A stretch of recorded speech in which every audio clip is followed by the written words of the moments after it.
Sí, en su momento usted nos pidió a través de las redes sociales y a través de las diversas plataformas de Oliva Noticias platicar sobre la miscelánea fiscal 2022, esta miscelánea que recién fue aprobada. Y el tema es lo que debe usted saber de esta miscelánea fiscal. Hay varios temas, lógicamente no podremos abordar todos, pero intentaremos abordar los más relevantes o los más polémicos de alguna forma. Están en esta mesa de trabajo de manera presencial el contador público Gonzalo Juárez López, es auditor y fiscalista.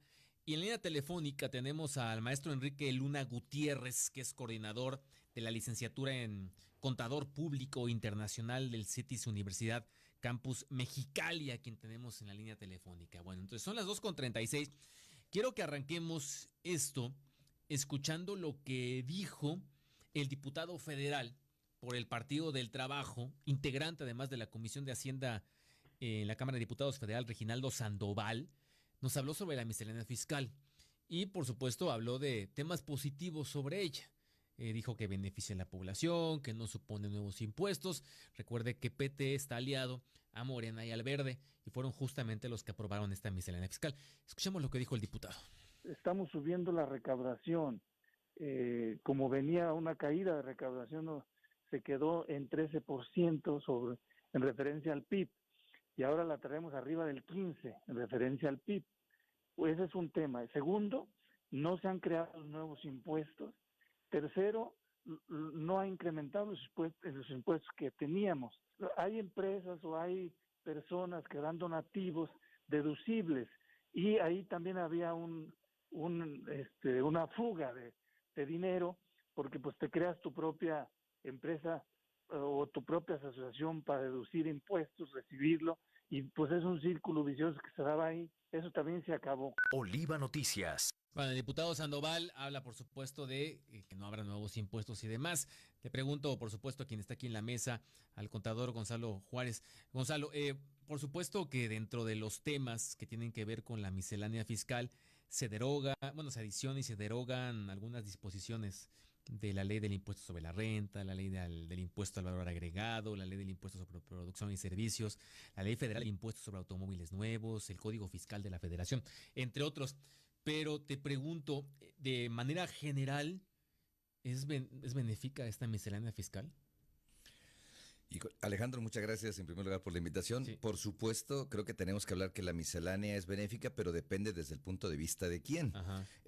¿Beneficia la recaudación de impuestos? Es lo que dice el diputado. Sí, claro. O sea, la reforma, la miscelánea está enfocada en una recaudación de impuestos más ágil, más oportuna, dirigida a una población más amplia. Y yo creo que ese es el objetivo principal de la reforma. Los ajustes que se hacen son para ser más ágil, expedito, rápido el pago de los impuestos y que contribuyan un mayor número de contribuyentes en la medida de sus posibilidades. Eso es algo que sí está considerando también esta reforma hacendaria.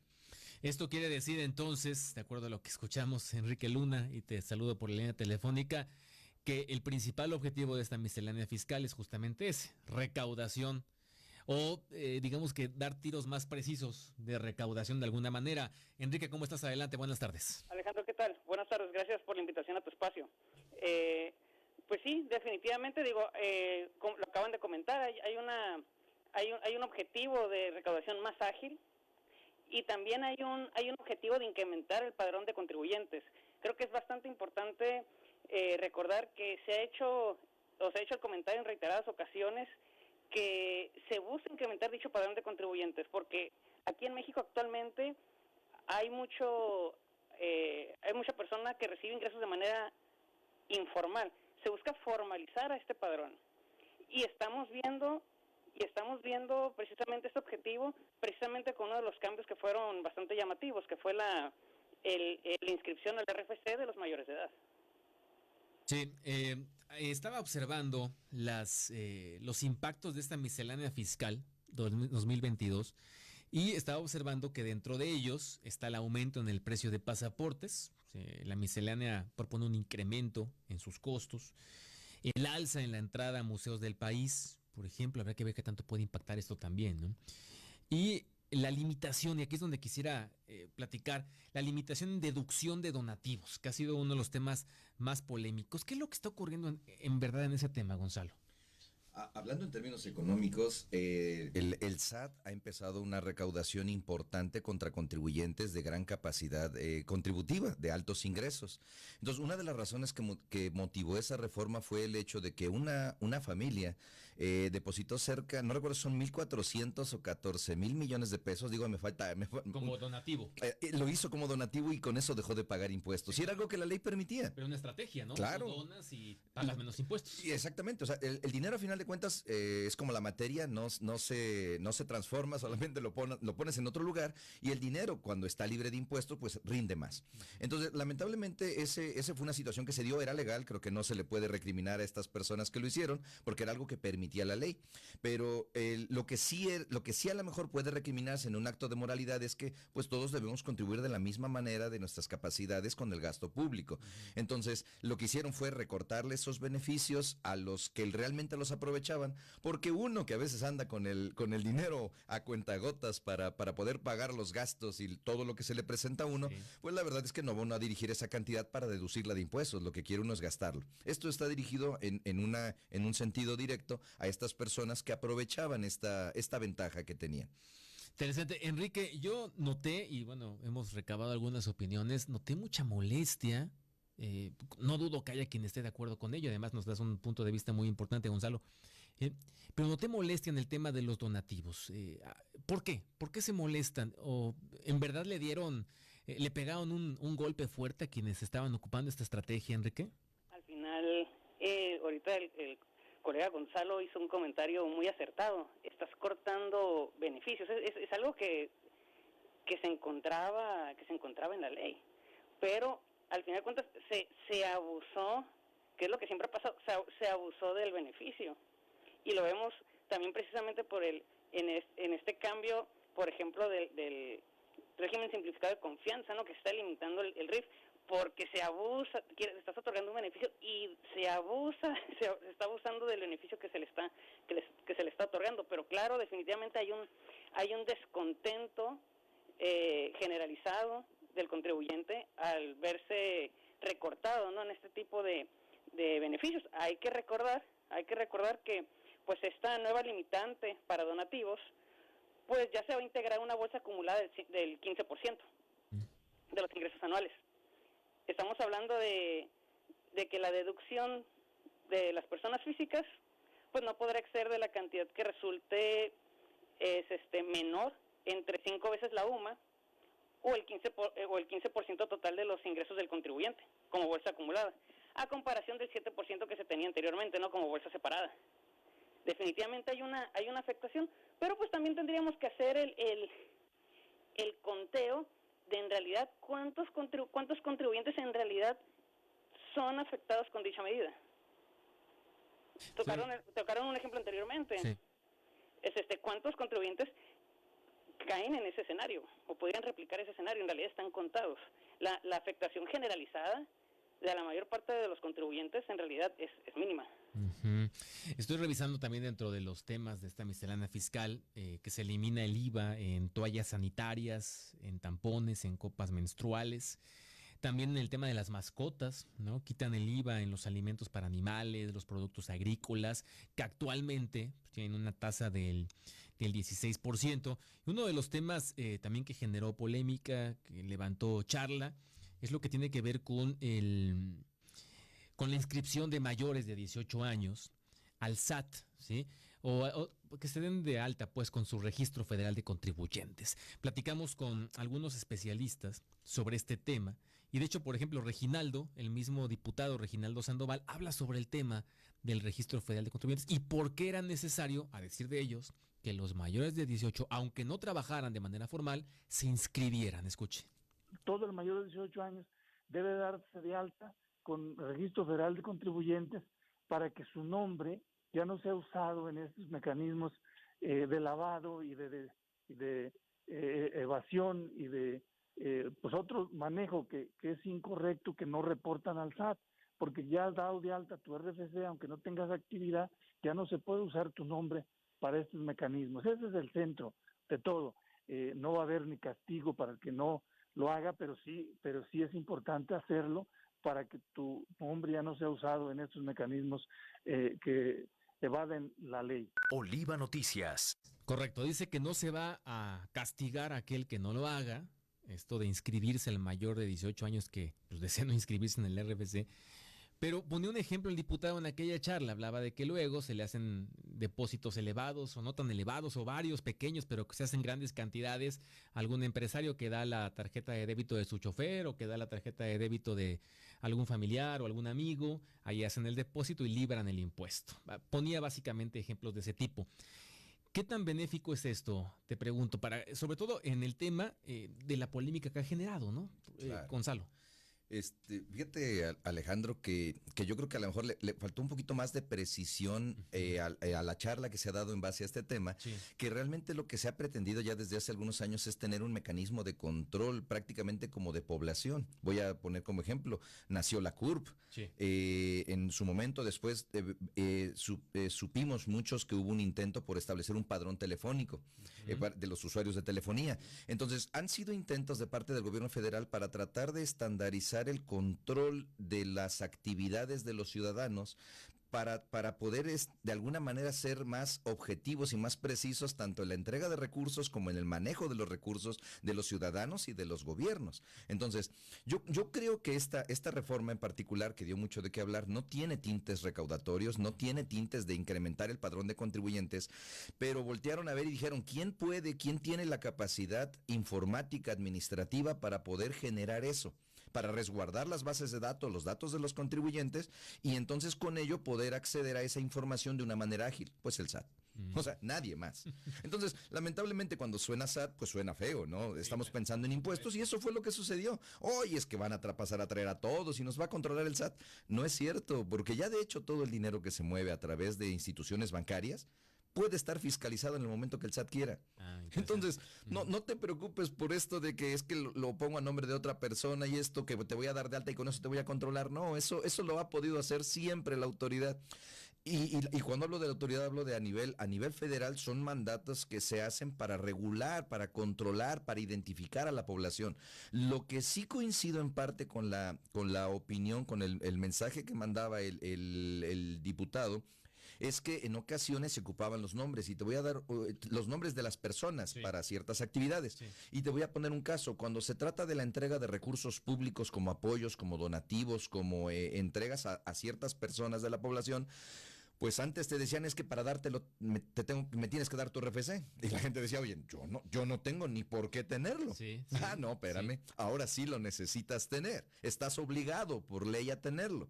Entonces ahora sí puedo limitar el acceso, la entrega de apoyos a personas que no me lo quieran dar, porque ya están obligados. Entonces, esto te lo pongo como ejemplo porque en algún momento nosotros atendimos a grupos de ejidatarios que estaban buscando el apoyo precisamente de gobierno federal y les dijeron, sí, pero necesita estar dado de alta.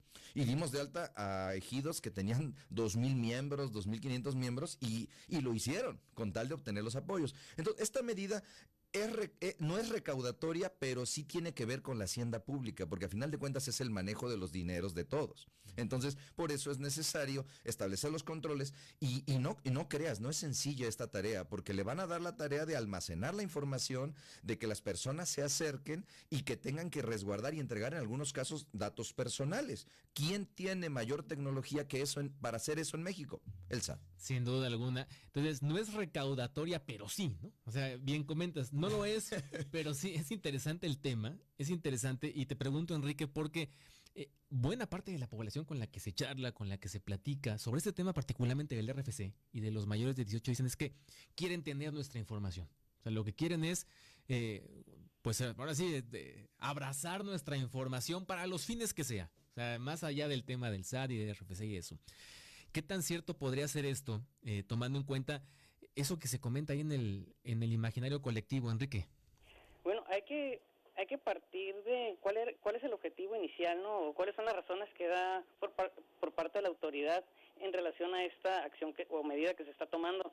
Al final de cuentas se está hablando de un impulso a la cultura tributaria, que en vez de buscar el cómo no, cómo buscar el cómo sí, y se habla también precisamente de una prevención de robo de identidad.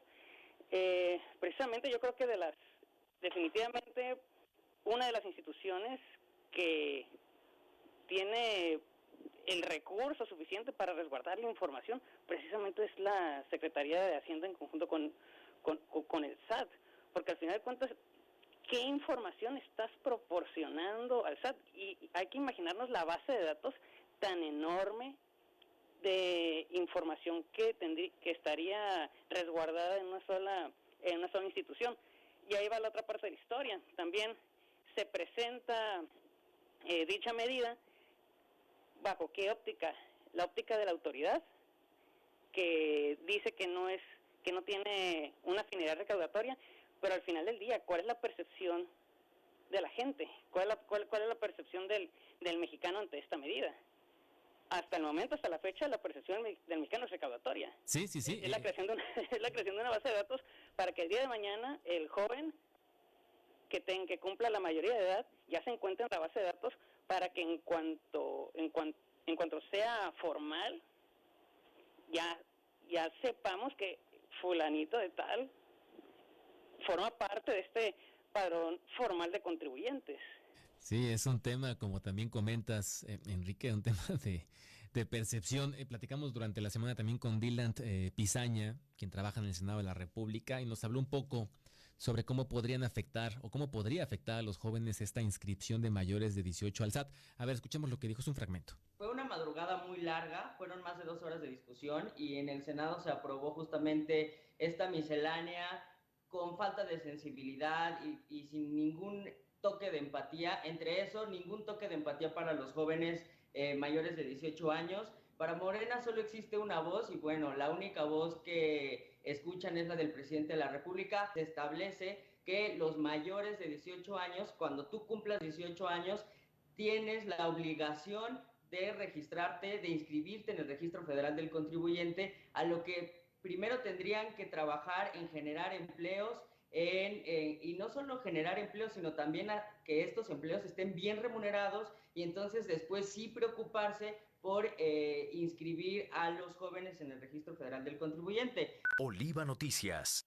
Gonzalo, a ver, nos pregunta la gente también sobre el tema de las nenis, lo que, digamos, estas personas que venden por redes sociales, por WhatsApp y entregan el producto en un punto medio. De hecho, hay discusión, hay plática sobre ello, en el sentido de si estas reformas les afectan. ¿Qué podemos decirles?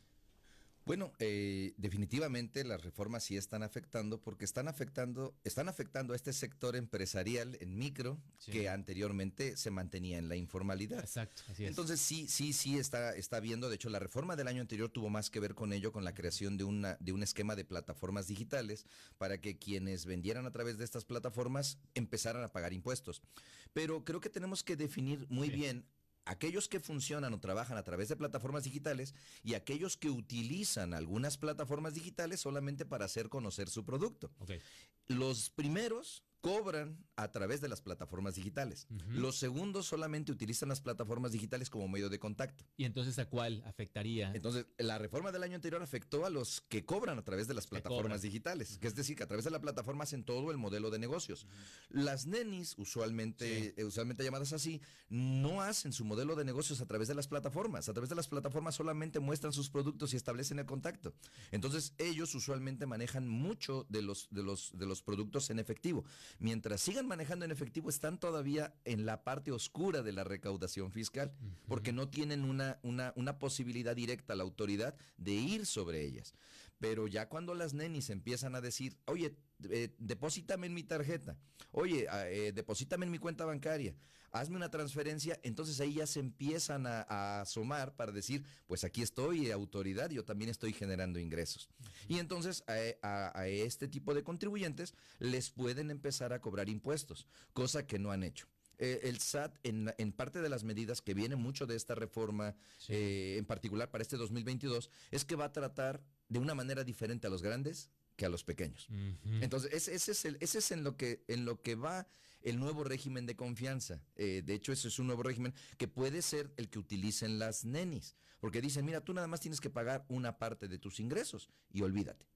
Ese es el sentido de este nuevo régimen de confianza. Tratar como pequeños a los pequeños. No sabemos, porque eso depende ya de cada caso, si le va a aumentar o a disminuir sus impuestos. Eso es algo que se tiene que evaluar. Caso Por caso, ajá. así es. Pero en esencia la idea es que los pequeños sea más fácil la determinación de sus impuestos. Estamos regresando a algo que sucedió hace muchísimos años con lo que era un régimen que le llamaban de pequeños contribuyentes. Sí, claro, por supuesto. Entonces, los repecos de aquel entonces pagaban una base, sobre una base. Es lo mismo que se está haciendo ahorita, solamente que hoy se le llama modernamente régimen de confianza. Como las modas que regresan, ¿no? De alguna Pues, forma. algo Gonzalo, así, ¿no? De alguna algo forma. así, Alejandro. Enrique Luna, ya prácticamente para irnos, un par de preguntas para ti, por supuesto para Gonzalo. La gente pregunta, ¿qué tanto y la gente que está pues en la calle, los que nos escuchan en el taxi, los que nos escuchan en el negocio, en las gasolineras, en sus tiendas, dicen, ¿qué tanto me perjudica o me beneficia esta miscelánea fiscal? Para esas personas, Enrique. Definitivamente, para la mayor parte del contribuyente esta medida va a ser benéfico, lo acaban de comentar. Es una versión actualizada del repeco que existió ya hace algunos ayeres, pero con la diferencia de que obviamente este reciclo pues está impulsado o está de alguna manera apoyado por las plataformas digitales y la seguridad digital y la facilidad ahorita de las tecnologías financieras que no había en esos momentos. Definitivamente creo que fue una de las debe haber sido una de las bases principales para poderse decidir a implementar esta situación. Estamos hablando de que ahora las famosas nenis son micronegocios, son microempresarios, y de alguna manera se maneja todo en efectivo, ya lo comentaron, y este nuevo régimen les va a permitir crecer como negocio, pues les das la oportunidad de formalizarse y les das la oportunidad de manejar otros medios de pago, ya sea el pago con tarjeta. Ya tenemos distintas plataformas y eso les da la oportunidad de crecer. Anteriormente se estaban hablando de la venta por plataformas digitales. Fue muy agresivo esa medida para muchos vendedores. Ya lo creo. Las retenciones que se les estaban haciendo por ventas en dichas plataformas. Pero definitivamente el reciclo viene a facilitar, a agilizar y de alguna manera a incrementar el padrón de contribuyentes. Interesante. Pues para finalizar prácticamente, Gonzalo Juárez, pregunta a la gente, ¿en qué debo fijarme o en qué debo poner atención? Porque escuchas el nombre del SAT y regularmente es un tema de... Da escalofrío, da escalofrío. Sí. Entonces lo que dice la gente, bueno, a ver, miscelánea fiscal 2022, sí, ok, ya escucharon todo lo que acabamos de explicar. ¿En qué debo fijarme para no tener problemas con el SAT en esta nueva miscelánea? Es muy importante que empecemos a poner mayor énfasis en el control financiero de nuestro dinero. Lo que hagamos con nuestras cuentas bancarias, ya empezar a hacer un poquito más secreto el movimiento de nuestras cuentas, más secreto, más discreto, pero a lo mejor voy a cambiar la palabra un poco, ser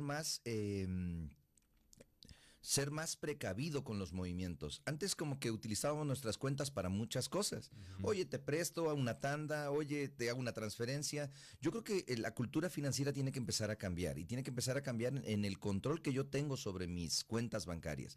Definitivamente esa es la forma en que la autoridad tiene para cobrar sus impuestos y yo me parece que sería la recomendación inmediata que yo le haría a todo tipo de ciudadano. Empieza a cuidar tus cuentas bancarias porque pagan a la tarjeta de crédito, luego le piden a la tarjeta de crédito, sacan en efectivo, depositan el efectivo, vuelven a sacar el dinero, a veces hacen una operación, no la dejan de hacer, la reversan, el dinero viene para acá, viene para allá, oye, te presto tantito. Entonces, a veces se hace un lío de movimientos que cuando una autoridad fiscalizadora llega a verificarlo, dice, pues si tú no sabes, yo menos, y yo tengo que presumir que tus depósitos son ingresos. Entonces yo creo que ese es el punto más importante, que desde que la banca se entregó al fisco, desde que los documentos electrónicos también se entregaron al fisco, creo que el cambio de comportamiento con nuestras cuentas bancarias va a ser un pilar enorme para nuestra seguridad y tranquilidad. Qué interesante esto último, ¿no? Además, el tema de que la autoridad dice, yo presumo, tus depósitos son ingresos, aunque no hayan sido ingresos, pero tú en ese desorden que llevas, pues metes, sacas, y la autoridad dice, esto es ingreso, ¿no? Pues es la presunción, tema, Alejandro, ¿no? es la Sí. presunción. Y todos decimos, es que no es ingreso, es mi dinero. Posiblemente sí, pero es que hay operaciones que no es conveniente hacer, porque no somos muy dados a guardar la documentación que prueba lo que decimos. Ándele, poner las barbas a remojar. Bueno, ya nos vamos. Gonzalo Juárez, gracias por estar con nosotros aquí, auditor y fiscalista. El maestro Enrique Luna, coordinador de la licenciatura en Contador Público Internacional del CETIS Universidad Campus Mexicali. Enrique, gracias, un abrazo a los dos. Buenas tardes, sigas por estar Alejandro. aquí. Hasta luego. Bien, pues nos vamos. Que tenga gran tarde, buen provecho en este fin de semana. Federico Ríos, gracias en los controles. Karina Arriaga en la información, gracias. Sebastián Kim, Manuel Romero y Ángel Ruiz en la producción. Que tenga gran tarde, provecho.